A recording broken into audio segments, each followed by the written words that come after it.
Podría decirse que este es nuestro segundo especial de terror, ya que si tú sigues los relatos de este canal te darás cuenta que este es un tema que no tocamos con mucha frecuencia.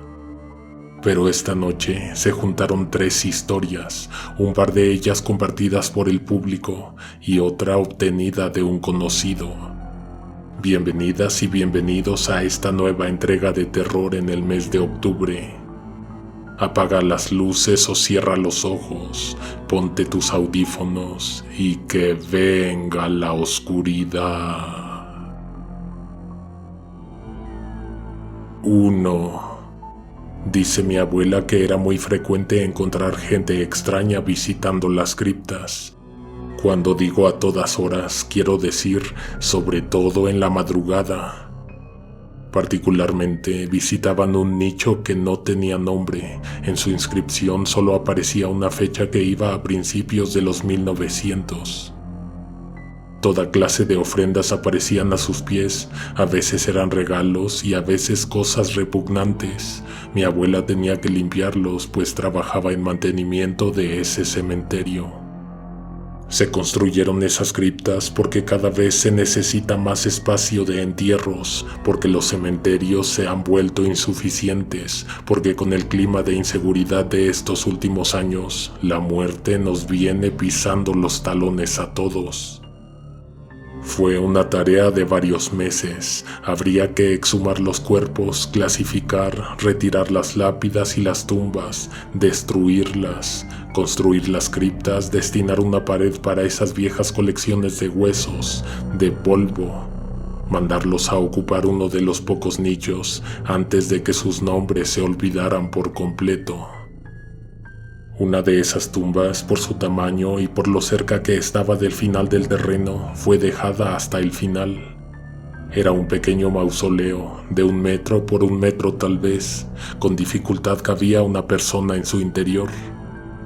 Esculpidas en granito y custodiando la entrada, había 2 estatuas, cuerpos femeninos cubiertos por un manto que escurría por sus rostros.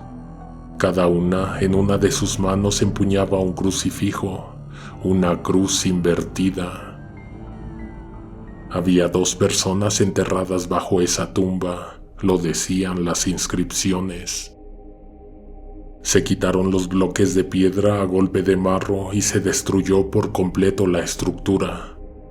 La tumba había pasado desapercibida por muchos años, pero aquella tarde en que la abrieron para sacar los restos, se dieron cuenta de que no se trataba de un entierro tradicional.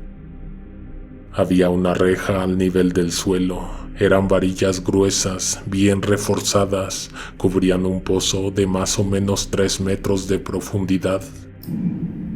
Abajo había una cámara, una pequeña pieza donde no cabía una persona de pie. En su interior yacían 2 cajas de madera que estaban amarradas con cadenas. No es extraño encontrar sarcófagos protegidos con candados o con fuertes cerraduras. Sobre todo en los entierros antiguos se acostumbraba a ponerle al muerto sus joyas, algún objeto valioso que debía ser protegido de la gente que saquea las tumbas. Mi abuela estaba el día en que sucedió. No se encontraba presente al momento de la exhumación, pero desde lo lejos, ocupada en una tarea de limpieza, vio que de pronto se levantó una columna de humo negro que subió en espiral. Una humareda que salió precisamente del sitio donde se estaban haciendo las obras. Resulta que cuando sacaron los ataúdes y los abrieron, se encontraron con 2 cuerpos preservados casi a la perfección. Dicen que parecían como si estuvieran dormidos. Quitaron las tapas por completo y dejaron que la luz del día los iluminara para examinarlos bien. Los rayos de luz tocaron los cuerpos y los prendieron en llamas. Ambos cadáveres se consumieron en menos de 5 minutos, por lo que la oscura columna de humo se alzó hacia el cielo y estuvo flotando entre las nubes hasta que comenzó el atardecer. Era una de las tumbas más antiguas. Sus huéspedes tenían fechas de nacimiento de principios de siglo. Las cenizas fueron a dar a uno de los nichos y la noticia se esparció. Poco o nada se sabía de ellos, pero en torno a sus restos se comenzó a construir una historia, basada en el hecho de que sus cuerpos habían permanecido intactos por muchísimos años. Los no vivos, los vampiros. No existe una placa que diga el nombre ni que demuestre que ahí descansan los restos de dichas personas, pero aún así la gente acude. Entran de noche y de madrugada, les prenden veladoras, hacen rituales y les dejan ofrendas.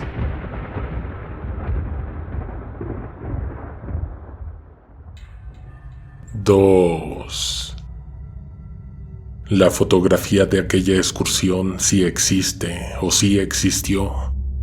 En casa de mi abuela paterna, mi padre conserva su recámara tal y como la dejó cuando se salió y buscó su propio departamento. Ahí, sobre un pequeño escritorio, pegada en un tablero, perdida entre recortes viejos de periódico, perduraba la foto, una instantánea bastante borrosa tomada al interior de una gruta.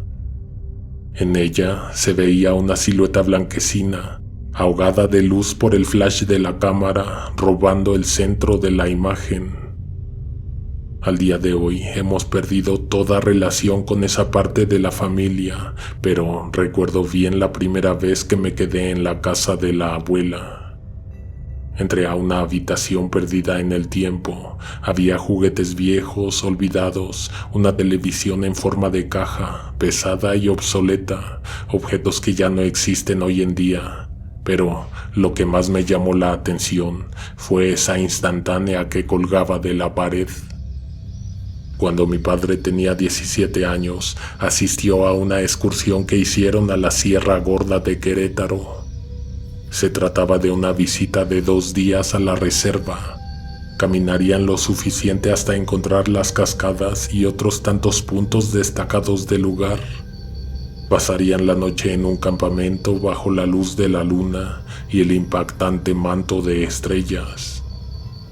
Ellos no iban siguiendo a un guía profesional. Un año antes, un primo de mi papá recorrió en más de una ocasión una fracción de la sierra por parte de un proyecto de gobierno. Él los estaría conduciendo hacia las cascadas, el puente y las grutas. Iban frescos y con bastante energía. Invirtieron todo el tiempo de su vida en admirar los paisajes, tomar unas cuantas fotos, meterse un rato al agua. Hicieron cosas que siempre han estado prohibidas en toda excursión a la naturaleza. Encendieron fogatas, pusieron trampas, se salieron del camino para explorar lugares protegidos. Mi padre lo contaba sin imaginar las repercusiones que tenían sus actos en la huella permanente que habían dejado en el camino. El caso es que todas las grutas que actualmente están abiertas al público constituyen apenas un 10% de la totalidad de cavidades en la sierra, muchas de las cuales son subterráneas. Las grutas son una especie de cueva, pero inundadas de agua, propiciadas por la filtración de pequeñas gotas que crean estalagmitas y estalactitas.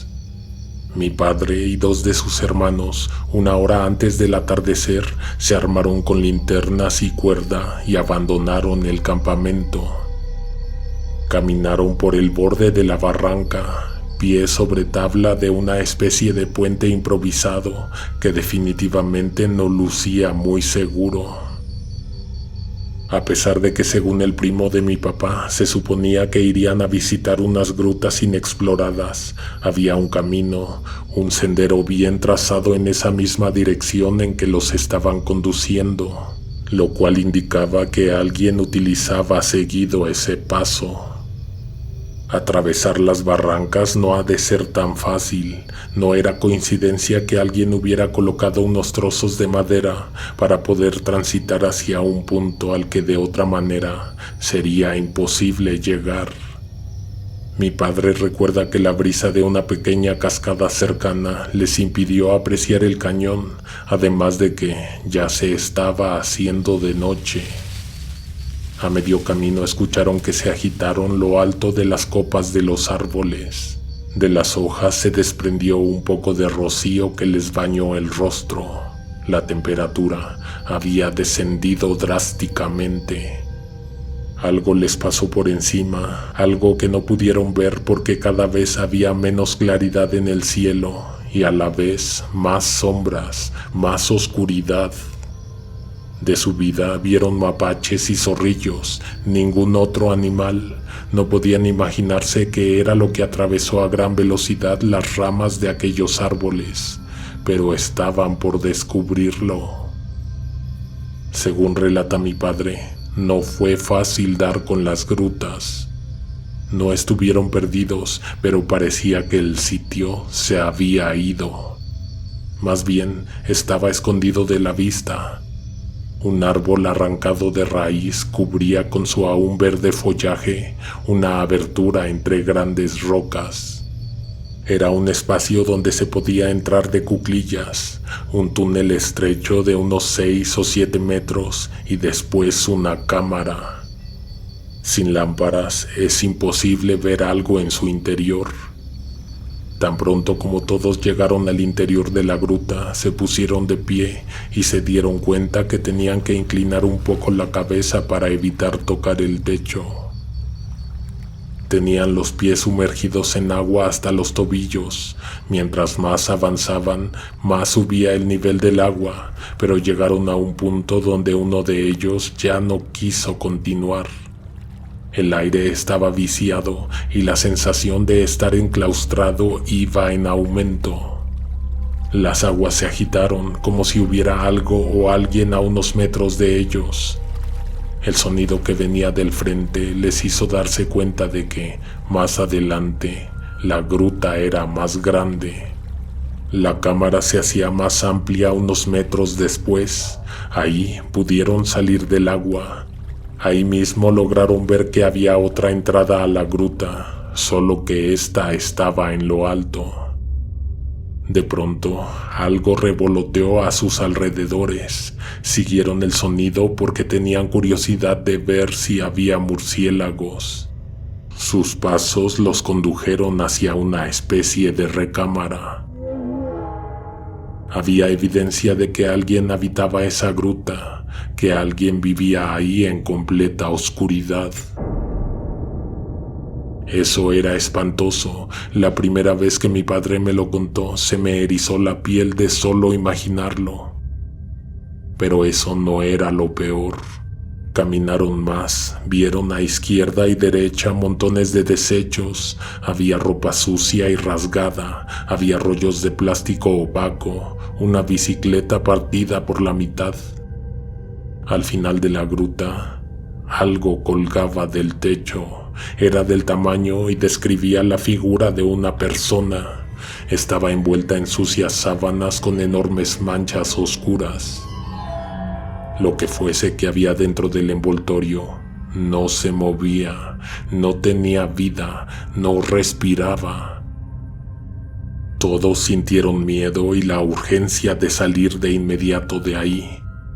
Al apuntar en otra dirección la lámpara, vieron que había una persona sentada en una silla, con los ojos vendados. Estaba sin moverse y también sin respirar, dormida o muerta. El flash de la cámara se disparó, no por accidente, sino que uno de mis tíos quiso conservar evidencia de lo que veían sus ojos.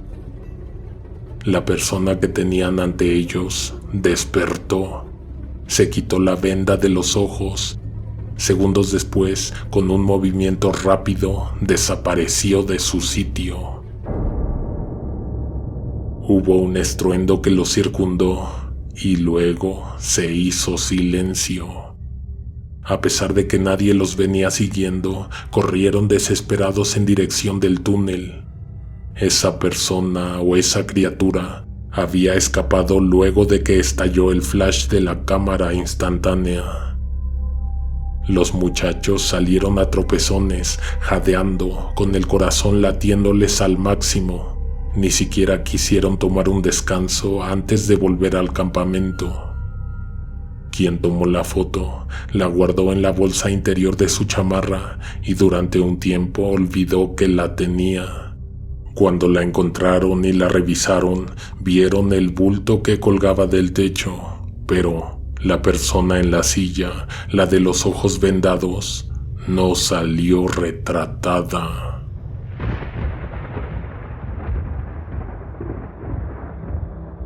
Tres. Para una campaña fuera de la ciudad, la agencia nos mandó en una camioneta con todo el promocional, las computadoras, las mesas y hasta un par de inflables. Teníamos programado salir a las 6 de la tarde, pero el chofer no llegaba. Pasaron 3 horas hasta que nos dijeron que no había nadie que nos llevara. Nos ofrecieron los viáticos del chofer y un extra para que nosotros nos lleváramos la camioneta. Tendríamos que salir a carretera, cosa que no parecía gran problema, hasta que nos dimos cuenta que no sabíamos el camino. Tendríamos que seguir las indicaciones, ir bien pendientes del camino y de las salidas. El primer error lo cometimos al salir de la ciudad. Por seguridad era evidente que tendríamos que ocupar la autopista de pago, pero por error tomamos una salida que no era y terminamos en la libre. A esas horas la carretera estaba desierta, además también estaba oscura, no tenía iluminación y contaba con varios tramos que parecían túneles, oscuros pasillos con altos árboles a los costados. Después de 1 hora y media de viaje, apareció a la lejanía, sobre uno de los 2 carriles de ida, un coche detenido. Al menos eso era lo que parecía. Bajamos la velocidad hasta que nos acercamos lo suficiente. Se trataba de un accidente. Un coche se había salido un poco del camino, probablemente se habría quedado dormido. El caso es que el vehículo se estrelló en el muro de contención. En el radio del coche destrozado aún sonaba una melodía. En ese momento yo iba de copiloto, mi compañero encendió las intermitentes y ambos bajamos a ver qué había ocurrido, porque el accidente se veía reciente. No había señal en el celular como para hacer una llamada. En el vehículo, además, no había nadie. Pero más adelante, cerca de la orilla del camino, había una persona tirada, acompañada de alguien más. No se veía lo suficiente, por lo que mi compañero volvió, acercó la camioneta y la colocó de manera que los faros iluminaran lo que había de frente. Tanto él desde su asiento como yo que lo tenía a unos pasos, nos encontramos que las personas que estaban ante el cuerpo que yacía en el pavimento no intentaban ayudarlo, seguramente ni siquiera venían con él. De rodillas ante el cuerpo parecían estar consumiéndolo. La persona que tuvo el accidente definitivamente había perdido la vida. Estaba en una posición horrenda, pero más aberrante era el hecho de que tenía a un par de criaturas dándose un festín. Sabían que estábamos ahí, notaron nuestra presencia, pero no parecían dispuestos a dejar lo que estaban haciendo. Totalmente horrorizados, volvimos a la camioneta. Sorteamos el accidente sin poder evitar pasar por encima de los fragmentos del vehículo que se habían esparcido en el otro carril. Pasamos cerca del cuerpo, temerosos del horror que veían nuestros ojos. En un instante, vimos que esas 2 personas, o criaturas, se alzaron, subieron, se volvieron sombras y se escondieron en lo alto de un árbol. Más adelante llamamos a los servicios de emergencia para que hicieran algo al respecto. no para que salvaran la vida de aquel pobre hombre, sino para que lo retiraran de la carretera. Es evidente que no quisimos saber más del asunto y que de vuelta, a pesar de que tomamos la carretera de pago, íbamos nerviosos, asustados, mirando las ramas de los árboles, encontrando sombras en los laterales del camino.